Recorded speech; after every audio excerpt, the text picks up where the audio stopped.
Hello, everybody, and welcome to Short Pit, a NASCAR podcast. I'm your host, Caleb McChesney. Alongside me, as usual, my co-host, Chris Prince. Chris, how are you? I'm good, sir. How about yourselves? Just dandy. It was a long couple weeks, but we are back. BR Cam along with us as usual. Boys, how you feeling? Feeling good.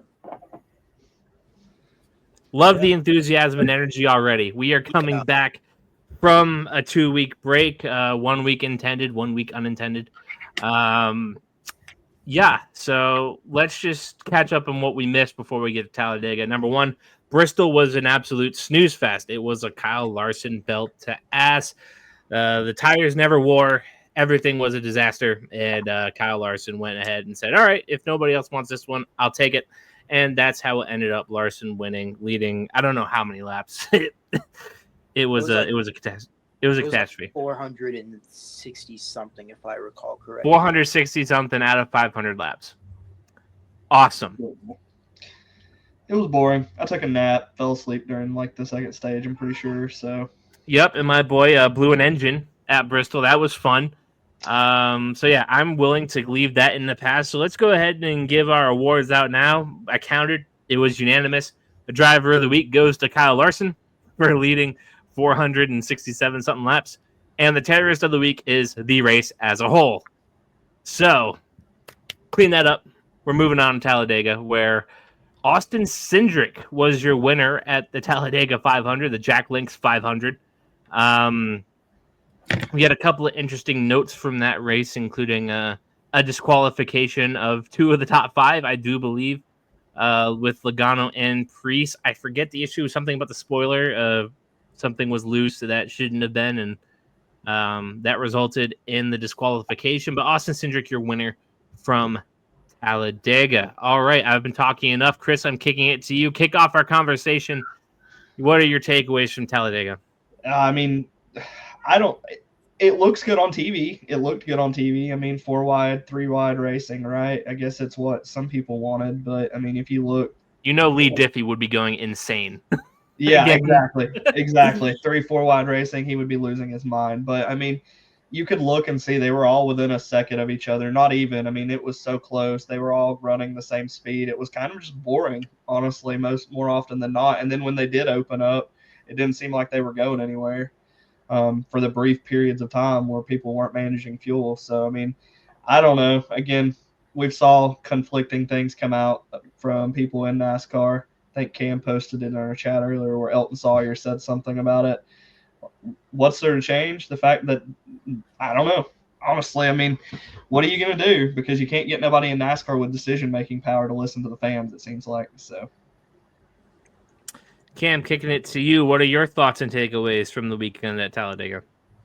I mean, it's what we've seen with this car really anywhere. Can't make moves with this car. Like, it doesn't matter what track you're at, but it's unfortunate that in a super speedway type race that, where you come out in the last pit stop actually matters because they can't pull out a line. They can't make anything happen. The reason why there was I think it was the longest green flag run to end a super speedway race since 2004. And the reason why is because these guys know they can't make moves. yeah. Like they can pull out all they want. Unless they get the entire line to go with them, they're never going to get to the front. So, I mean, it's unfortunate. It's just kind of what we have, and everybody always complained about the single file, parts of of these races prior to this car. But yeah, it was single file, but they could also make some whatever really anything they want happen. Now, if you're in third on the with when the white flag comes out, you're not going to win one of these races. BR, what are your thoughts from the weekend? Yeah, I mean, I echo what Chris and Cam said. I mean, it was kind of a big nothing burger this whole race, but like there wasn't a whole lot to get excited about. It was just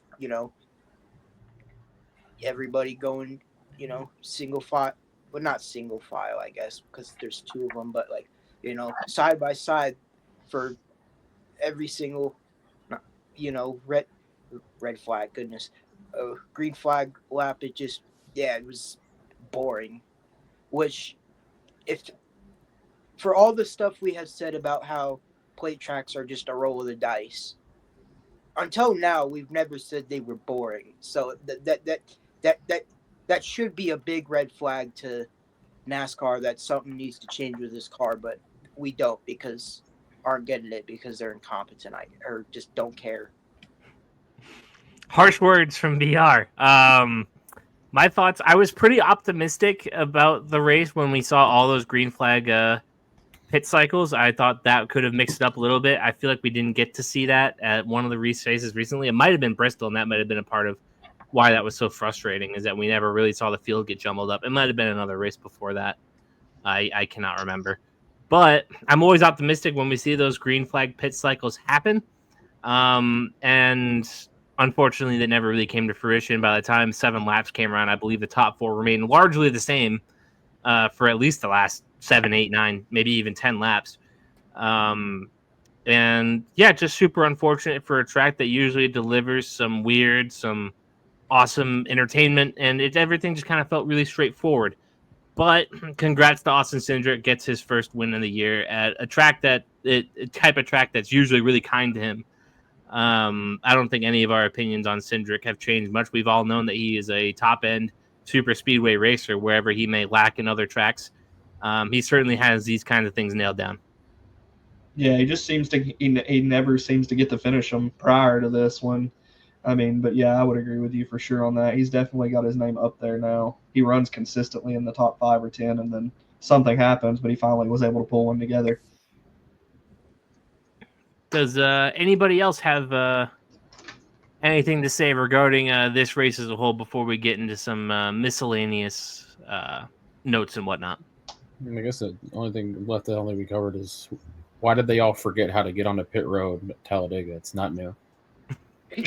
Yeah. It's not new. It was like every pit cycle, either there was a wreck or it was close. A couple of penalties too, but I think most guys made it up. I remember Larson sped on pit road, ended up coming back and finishing like third. Yeah. Yeah. But all right, your results from the weekend. Cindric is your winner. Larson finishes second thanks to the Priest disqualification.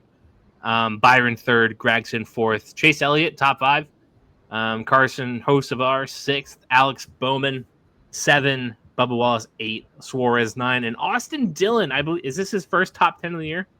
No, his second. He finished top 10 at Bristol. 2 back-to-back top 10s for the 3 car. Otherwise, Logano and Priest disqualified. Blaney accident. Keselowski accident.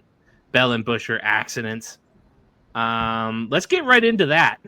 Those accidents. Brad Keselowski's incident. Chris, I'll leave it to you. What the hell happened?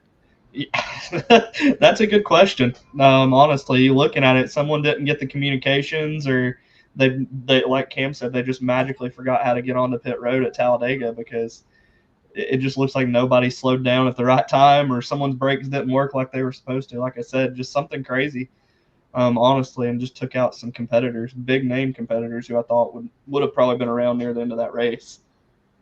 Including Cam's guy, Ryan Blaney. Cam, what did you make of that whole thing? I mean, it just didn't look like Brad. It didn't look like the 6 knew the 8 was there. I mean, it looked like it was kind of that simple. I mean, and Brad, unfortunately, throughout his career, has been liable to just not know a guy is there. I mean, I remember, what had it been, 2021 Michigan? He just basically sent Austin Dillon face first into the wall after the stage checker had already flew, because he just didn't know he was there. There we go. As they come off turn number 4. And then, yeah, Blaney was just collateral. Keselowski and Busch were catching those 3 cars in front. Blaney saw a gap and was going to try to hit it. And just, yeah, exactly, collateral. The front end of Keselowski pretty much ripping the whole front end of his car off. Busch doesn't have a lot of damage there too. They stack up quick. That's 2 lanes of traffic and people staying out. See Zane Smith pull up and look how much faster they run those guys down. Busch gets in the back of Keselowski. towards him up the track. Damon jumped. Blaney looked like he took the worst to that. Well, yeah, all he was trying to do was get on the pit road, and he didn't know those guys were tangling, on top of him. Bowman got tagged. Blaney got sent. First caution of the day. And that wasn't the only wreck of the weekend. We had some interesting moments from Denny Hamlin and Christopher Bell and Chris Buescher. As I try to pull that up, Chris, I'll let you talk about that one too. Yeah, that one was interesting because, I think Denny even came over the radio and said, "If that one's on me, I'm sorry, we weren't even up to speed yet." And then you saw him just get sent. But maybe y'all noticed it too. Did you notice, like, right before Bell hit the wall, how his front end kind of lifted up off the ground right as he hit the wall? It was, or right before, hesitantly, when he slowed down. I just thought that was crazy, the way you could see the air just suck under that car. But I mean, it's nothing new. I'm sure if he would have had more of an angle, he probably would have got airborne, the way these cars are locked to the ground. But yeah, I mean, that one was interesting. I think it was just the way, I think Harvick said it, the way the front ends aligned and just coming off the turn, it just sent Bell down in the busher. Unfortunately, Fox's tweet only shows the moment where Seabell goes sideways and messes up that bottom line and sends Buescher with him.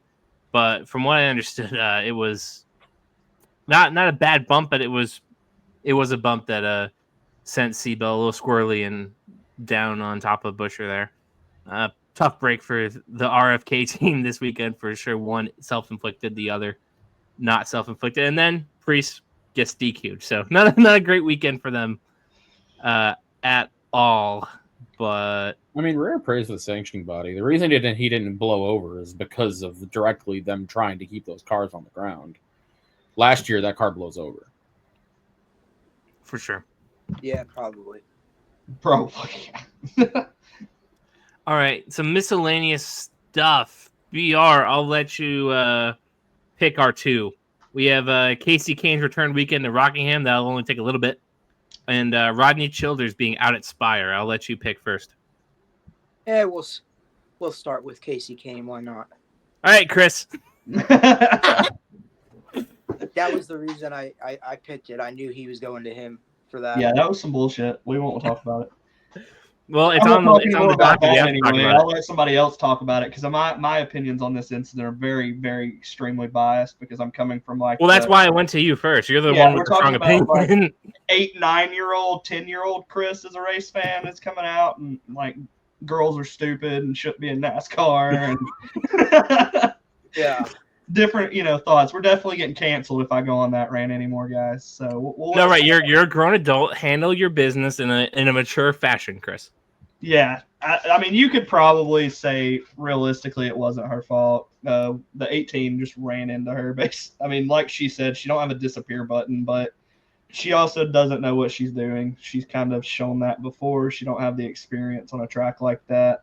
Where was it? Phoenix that she ended up wrecking Suarez? Yeah. Wrecked Suarez.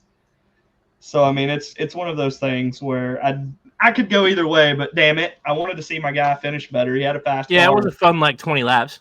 Yeah, it was a fun 20 laps, and then he clawed back for a top 15, so that was cool. But maybe he'll come back and race another if possible. He better. We can't leave it like that. Right. That was my thoughts. I agree. Cam BR, did you catch any of the racing from Rockingham? I watched all of it just because I'm 24. I don't have any recollection of that track. So, what were your thoughts of the race as a whole? Yeah, no, I'm sure the Cup car will find a way for it to suck, but it was really good with the Xfinity car. Which then again, the Xfinity car is good everywhere. But it seemed like a really fun. It seemed like it was racing really well. It seemed like there was constantly 2 good grooves. It seemed like people could pass. Sometimes you had to throw the bumper, but I mean, it's still a 1-mile track.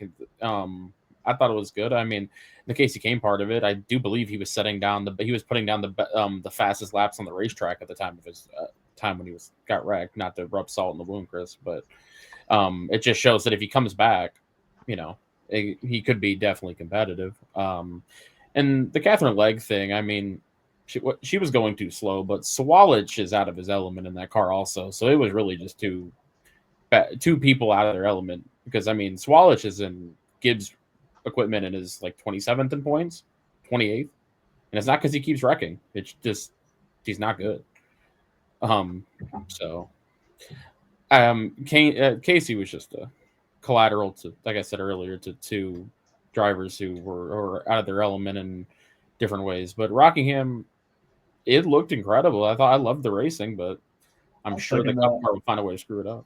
Truck race was good too. I watched the whole truck race. I enjoyed Rockingham, but like Cam said, I would worry the next gen car would screw it up just because they seem to do that on the shorter tracks. So overall, though, it was really good racing on Rockingham for not being there. The only optimism I'd kind of have with the Cup car is it's a mile track, but it doesn't really race like one. So maybe with the banking, with the multiple grooves, maybe it would actually be good. I don't know. BR, did you catch any Rockingham? Yeah, the Xfinity race, yes. Yeah, I agree with what Chris and Cam said. It was a very fun race, and fun to watch. I do have a true question as someone who is a more doer fan. Why? I acknowledge this is probably a stupid question. Why could they not just like take the overall I don't know what the word is, like layout of the Xfinity car and bring it to the Cup Series? Like, why does it have to be? I was just thinking the same thing, BR. Not a stupid question. No, I mean, it's a great question. The truth of it is I think there's three different reasons why they couldn't do it. Number one, they'd have to admit they're wrong. Number two, and I honestly that's the most important part. Yep. Number two is they would have to overhaul the entire cars, and all these teams are for some reason act like they're not multi-billionaire owners. I don't know why they act like that, but they do. They act like they are running on a loss. And the third reason is they just don't. Historically, they rarely have had the exact same car in both series, but hell, I mean, every fan, like the ratings and the attendance at these races and fan interest would spike overnight if they brought that car to the Cup Series. So I think we all would love to see it happen, but there would have to be a lot of accountability with the NASCAR higher ups, and the teams would have to completely scrap all their R&D with the next gen car, and they're not going to do that. No, not this soon into it. I mean, so that was my next question, Chris. How long are we from the next gen from where we are now? What can maybe you can recall? Well, the Gen 6 would have been what, 2013? Roughly, yeah, I think you're right. 2013 would have been when it went technically to Gen 6, and they moved away from Car Tomorrow more so. And then Gen 7 started in 2022, so let's just call it a decade. Yeah, you would say probably. We got a solid 7, 8 years to go. But the car, what he calls the Car of Tomorrow, the Gen 5, what's what it was called at the time, with that big ass spoiler wing. Yeah, that I think only existed for like 6 or 7, maybe. So it's not like a rule. Optimistically, we're about halfway there. Maybe. Yeah. Pretty much. I mean, optimistically, yeah. I mean, but the thing with this is, I think it's kind of ironic because if you look, depending on who you ask, right, this car is more of a kit car, which was supposed to help the cost and take the competitive edge out of like letting these multi-billion-dollar teams, create their cars basically chassis and all from the ground up. This is more everybody's level playing field. Whereas the Gen 6 car was more of the give it to the teams and let them kind of adjust, right? But like Cam said, it's accountability, I think, is the biggest thing. How long are they going to let it roll like this? How many, hits do they take? I think the biggest swing that's I think theoretically possible is Hamlin's talked about it. I mean, it's been punted around for about a year or so. Just taking the limitations they have on the engine right now off, which would add about 60 or 70 horsepower. That's I think that's the biggest swing I think that's short term possible that they might do, because what that would do is just it'd make it 750 more or less everywhere instead of right now. I think it's, other than Super Speedway, I think it's 670 everywhere. Yeah. All right. The other thing I had on the docket, Chris, I hate going back to you, but you seem to be on a heater today. I just got to keep feeding the hot Yeah, hand. you're all good. Rodney Childers is out at Spire. We texted about this the second it happened. What do you make of this? Like, can you break it down for the people at home? Yeah, this one's interesting, and I think a lot of people kind of share that thought, right? Because there was a lot of excitement around him coming to Spire and teaming with that team. Even like before the Haley and LaJoy swap, everybody was excited about Childers coming over. But yeah, I don't know. There's got to be something going on, right, in there, like more so than that. I know we saw the serious interview where he talked about just not being happy. So something's kind of like got to be up in that shop for it to be like that, because he still wants to be a crew chief, but maybe he's not getting the the crap. The word just left my mom. So a week ago tomorrow, he posted, I know this is a shock, but also know that not everything works out perfect all the time. That's how life works. This was just one of those things that just wasn't working for either of us. I appreciate my time at Spire working with JH, Justin Haley, and the entire 7 team. We did a lot of good that is yet to be seen, and I wish him the best in the future. Also want to say thank you to everyone at Chevrolet, Mr. H, and everyone at Hendrick Motorsports for my time working with them again. It was a pleasure.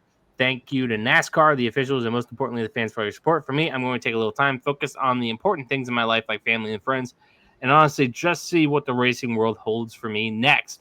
I know the man above will lead me in a direction that is best for me. With love, RC. So that was the statement about a week ago. I don't have his interview on hand, so Chris, if you want to summarize that. Yeah, let me see here. Give me just a second. I actually think maybe BR posted it. Kelly Crandall had quoted some of it. Said he was live on Sirius XM talking about his departure from Spire. Said it wasn't one thing specifically that Jeff Dickerson, I guess, is one of the owners, and Spire have thus far described. It just wasn't working. Said he still wants to be a crew chief, basically. Looks forward to the next 6 months of seeing how things play out. But so far, the phone has rung less than he would have hoped. But it's still early, basically. So it seems like he's still got his intentions of coming back, but looking for the right point. And then goes on to say, finally came to a point where they could kind of tell I wasn't happy, and I could tell maybe they weren't happy. Just kind of started falling apart a little bit, and I could sense it a little bit maybe a couple weeks before that. It started getting quiet around there, and anytime it gets quiet, you start wondering. Overall, it was just one of those things that just wasn't working. And yeah, like you said, everybody was looking forward to Rodney Childers at Spire and moving on from Stuart Haas and getting to a more functional team with a foundation, team that knows that's not going under. They're hanging in there. And if I'm correct, last year Rodney Childers was pretty high regarded as far as crew chiefs among NASCAR as one of the best. So Cam, I'll kick it to you. What are your thoughts on this? I mean, I'm sure there's some kind of interpersonal thing going on, but again, this is all speculation. I obviously don't have any sources, but I get the feeling he got in that shop and realized that he was given the third best driver in the stable, and he was given maybe the car that was given the third most attention in the stable. I mean, Justin Haley, no disrespect, he's a cup level driver, but Michael McDowell's a race winner. Carson Ozavar is much going to be a race winner at some point. Has as much raw speed as anybody. I mean, yeah, Haley won a race, but let's be serious on how he won that. But I was there personally. I can tell you how he won that race. Yeah. But no, I mean, Childers will be fine. The next time there's a semi good organization semi good to good organization that loses a crew chief, whether they retire or they part ways or something, he's going to immediately be the first person on anyone's list. It's just right now it's late April and basically May in the middle of the season. People aren't out, chomping for crew chiefs right now. He'll, like you said, he'll probably take a sabbatical for a few months to the end of the season, and there will be a job that opens up. Somebody's crew chief will move on. It will become a executive VP of competition within the organization, and Childers will be the first one on the list. I mean, look at JGR. Hamlin got Chris Gale, who was like sixth on their pecking order like 2 years ago. Like, I'm sure Childers will be fine. I just think he got into the organization and realized he just simply wasn't being given the competitive equipment that he thought he was gonna get. But I'm sure there was also some interpersonal things. BR, you got anything?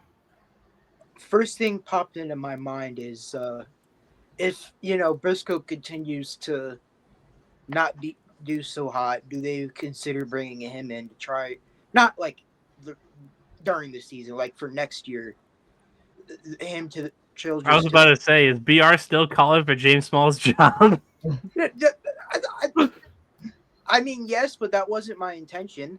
It was just I wonder if that would, that was just, I guess, probably part of it still in my mind, but that was just the first, place that popped in my head that was something that,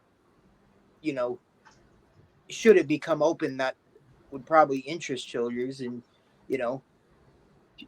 he didn't forget how to crew chief between last year and this year. He's still one of the best. So I'm sure JGR would certainly at least give him a phone call should, they need a crew chief for any of their people. But the 19 car, admittedly, probably still hating James Small to some degree, was the first one that popped into my head of a place I could see him being next year. I just had to point out your James Small. Yeah, honestly, that wasn't the intention. But when you said, I'm like, yeah, I mean, I guess I can't argue it. No, it certainly wasn't a condemnation. He might deserve it a little bit.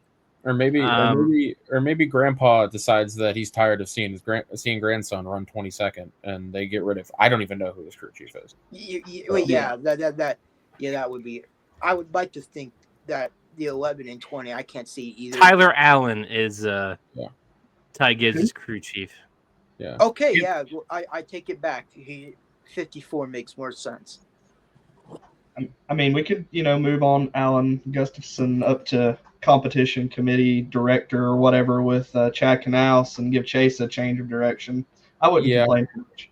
I think Ole AG has that job till he decides he don't want it no more. Oh yeah, me and Caleb talked about this. He's got one of those do whatever you want type of things on top of that. The do what I want and get away with it badge. Yeah. Okay.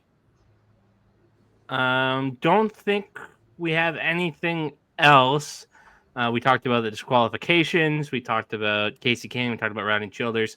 All right, so before we get to our awards of the week, today is a very special day among NASCAR fandom. It is Dale Earnhardt Sr.'s birthday.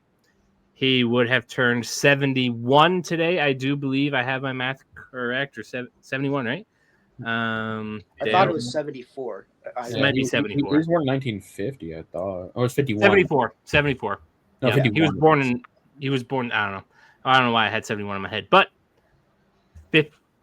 19, fuck. He's 74 years old. Okay, great. Awesome. So our drivers of the week, our terrorists of the week. I'm going to go last because I still got to really think about it. Chris. We'll go driver of the week first. I'll start that off.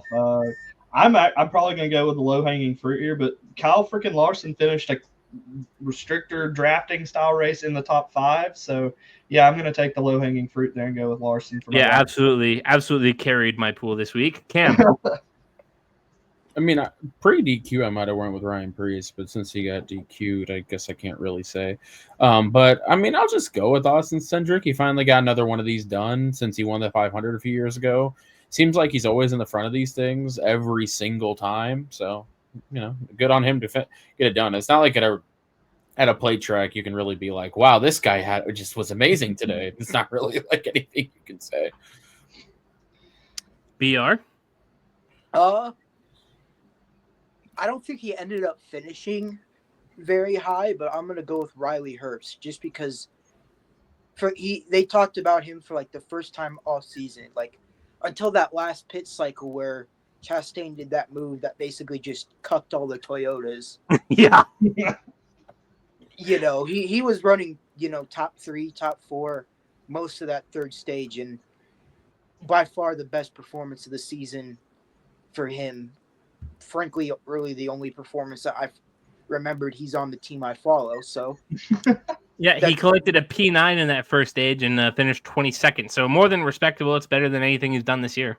he would have been, he was gonna finish higher, and then that Chastain just said, "Fuck Toyota." He got another call from Chevrolet. That's it. Yeah, boss calls. Yeah, he might have had another boss call made on him. But anyways, And everybody would totally believe it. No conspiracy because it's Ross Chastain. yeah, no, definitely. But yeah, it didn't end up the greatest. But I'll go with Riley Herbst. Hate to not come up with my own, but I think Chris made a solid point, and I owe it to him. Kyle Larson, driver of the week. All it took to finish good go on ahead. a plate track is for Caleb to pick him. What's that? All it took for him to finish good on a plate track is you to pick him, because that's your luck. Seriously, yeah.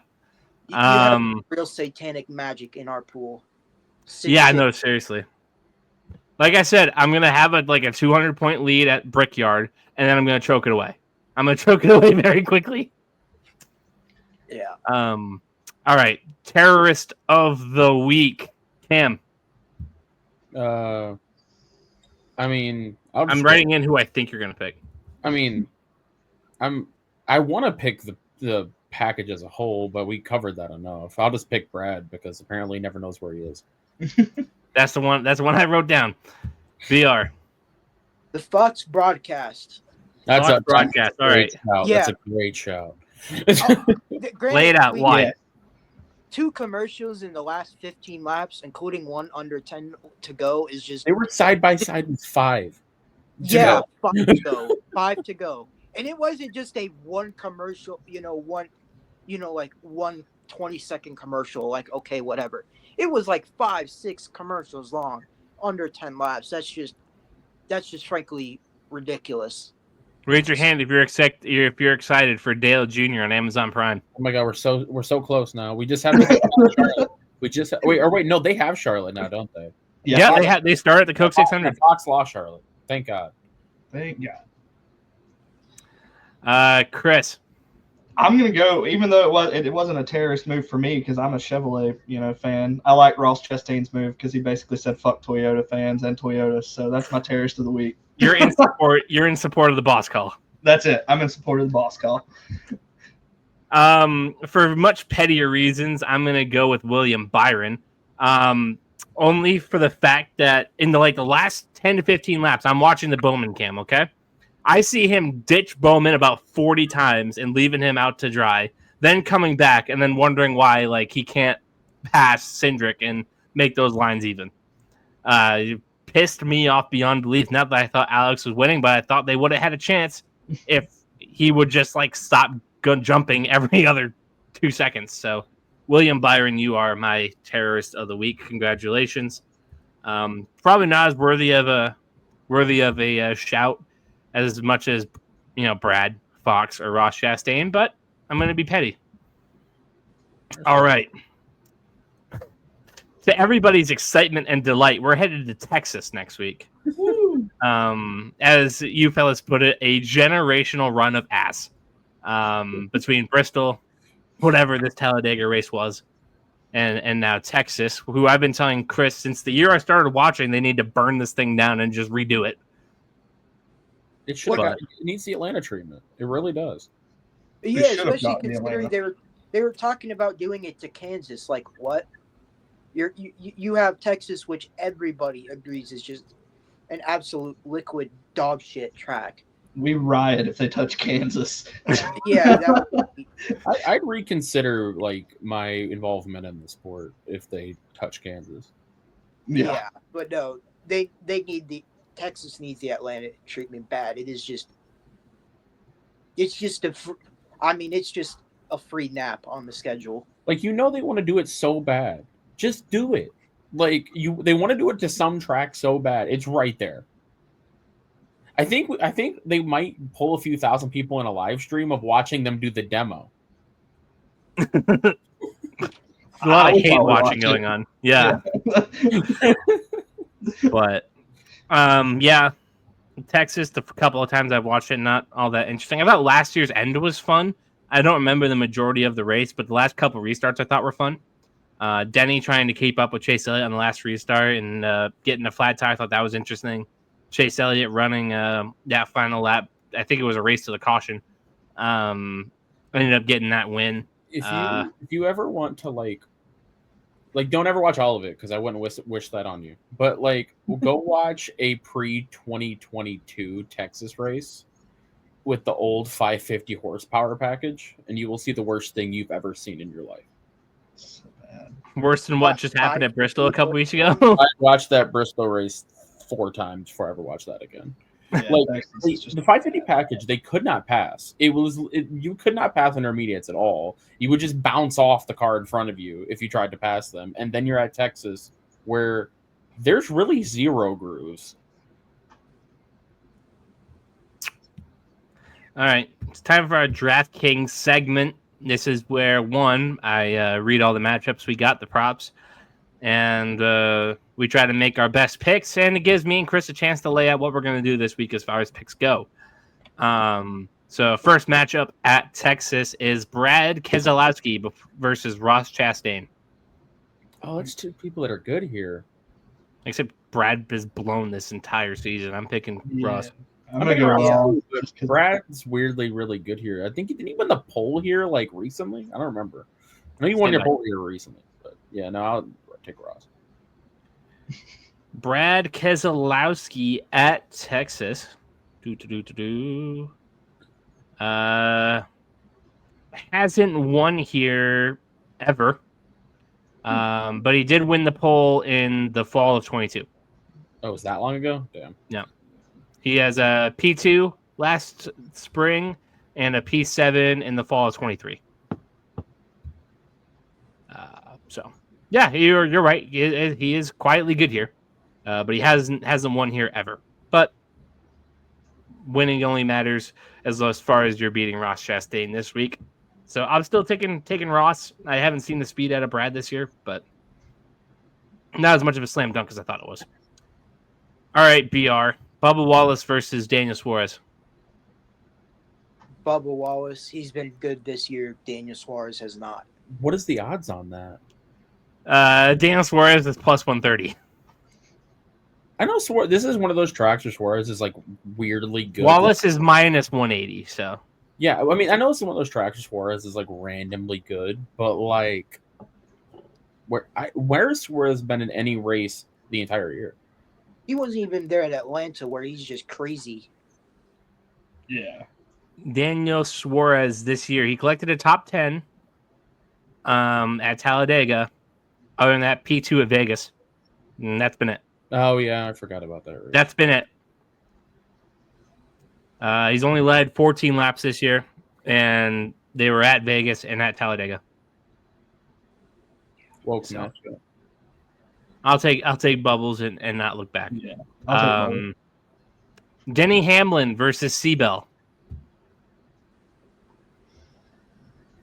Hamlin, I guess. Hamlin, I mean, he's historically been a little better, I think, here, but also really quietly.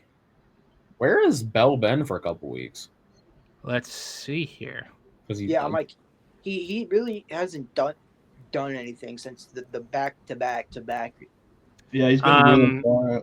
Since the 3 straight, he's at a P12 at Vegas, a P29 at Homestead where he had the accident, P2 at Martinsville, P3 at Darlington, P8 at Bristol, and then P35 at Talladega. He's at P3 at Darlington? I completely forgot that. P2 at Martinsville. And that, Anyway, I'm going to go Rusty Bell. Parade. I'm going to go Demi. I'll take the hot hand there. And then Larson versus Byron. Byron. I looked in like the last 3 races. Byron has like an average finish of like 3.5. Something. Yeah, Like 3.7. Yeah. Larson's also won here multiple times, so at least once. Larson hasn't won here since 2021. He's only won here once. I thought he won it twice. He won twice. He won both races in 21. Okay, that's what I'm thinking. Okay. And in 22, he finished P24 after an accident. Finished P9 in the fall of 22. Fell to the damaged vehicle policy. at the fall of 23, and he finished 21st in April of 24, My official answer is whichever one has the longer odds. which would be Byron. Okay. Tyler Reddick versus Chase Elliott. Chris. I'm going Reddick. Wow. Yeah, Okay. I'm going Reddick here. Actually, I like Reddick's just. What if I performance. told you can get Chase Elliott at plus 130? Ooh, I might still throw a little money on that. I'm gonna take the 9. I mean, no disrespect to Tyler Reddick, but when have you remembered him competing for a win this year? He's been Bubba has been more competitive in terms P3 of at Coda. Yeah, You never really felt like he was. And then Darlington, he finished P4, but that was Byron's race. Yeah, or Blaney's, depending on how you looked at it. yeah, Yeah, right. But but yeah, no, I mean, and Chase, who's been kind of pedestrian most really this entire car in general, won here. So. 1 year last year. Yep. yeah. Reddick's one here though too. So Well, I guess he did win in the 8, huh? did he win in the 8? It was in the 8.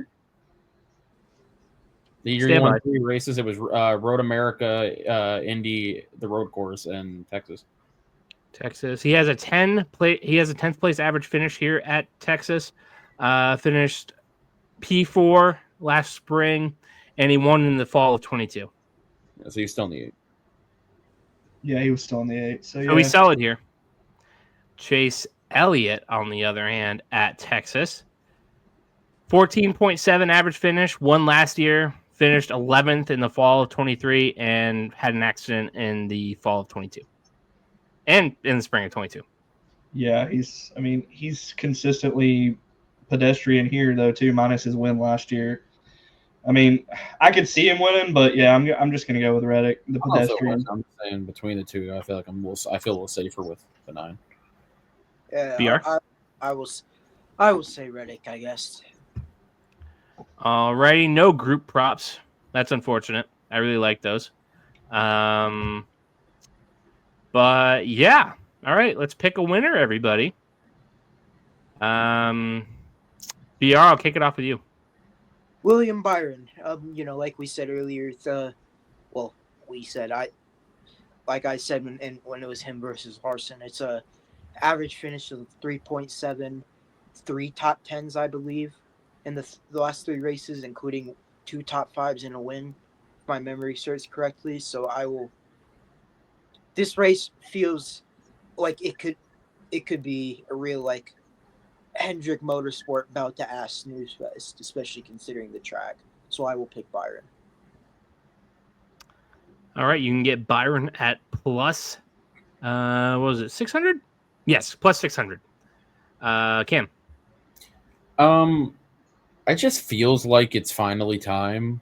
I'm gonna pick Blaney. He's been the fastest car on intermediate tracks per Auto Racing Analytics, our friends on Twitter, and on intermediate tracks on the long run especially, but just in general. And he's not always had the finishes to show for it. The only time he's ever won was on the All-Star race, but he's been, in terms of leading laps, has historically been very good at Texas.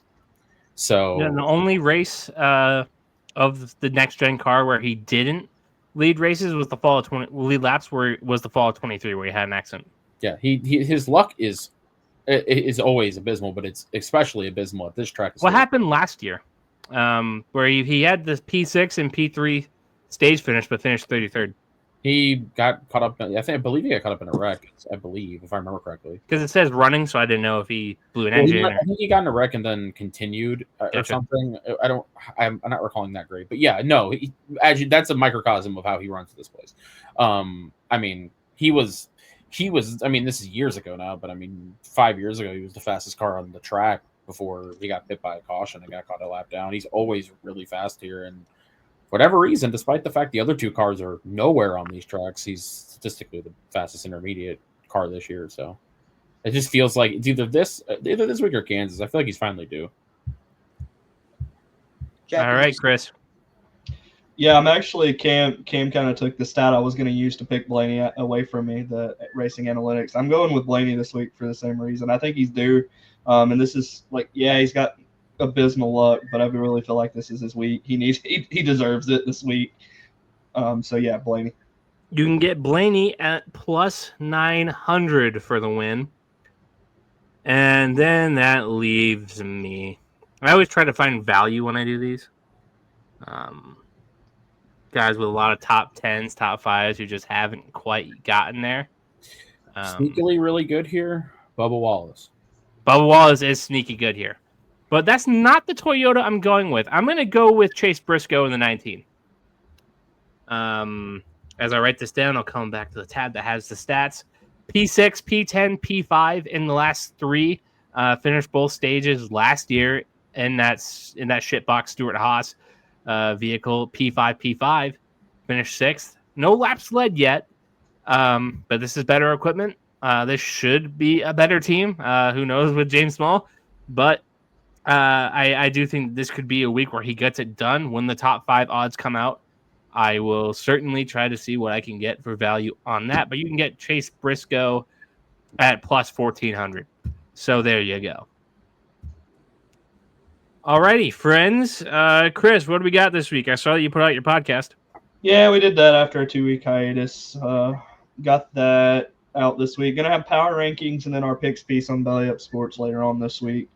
And then maybe a new episode next week for the podcast. We haven't decided yet. Sweet. BR Cam, I assume you guys have nothing to say to the fine people at home. Fuck Other Jamie than- Ben. Fuck who? Other than, I'll let him stay with that. I'll let that simmer. Fuck Jamie Ben. Fuck the Dallas Stars. Go Avs. Now I gotta put the explicit rating on the. I apologize. Bob, I apologize for the language. All right, folks. Thank you for watching. Make sure you like and subscribe. Make sure you follow the show on Facebook and Twitter. Make sure you follow me and Chris on Twitter and Cam. I see he's got his handle down there. You might as well go do that as well. We'll see you all next week after Texas, and we will be preparing for what race? I think it's Kansas next. I think. Yeah. NASCAR. Possible. We actually finally get a race to look forward to. Wow. NASCAR Oh. schedule. Let's see here. I'm We pretty- have Kansas, Woo! and then the All-Star break, where I'm sure that we can put together some type of, okay, here's where we are halfway. Yeah. Great, bad. What do we see happening down the stretch? It could be fun.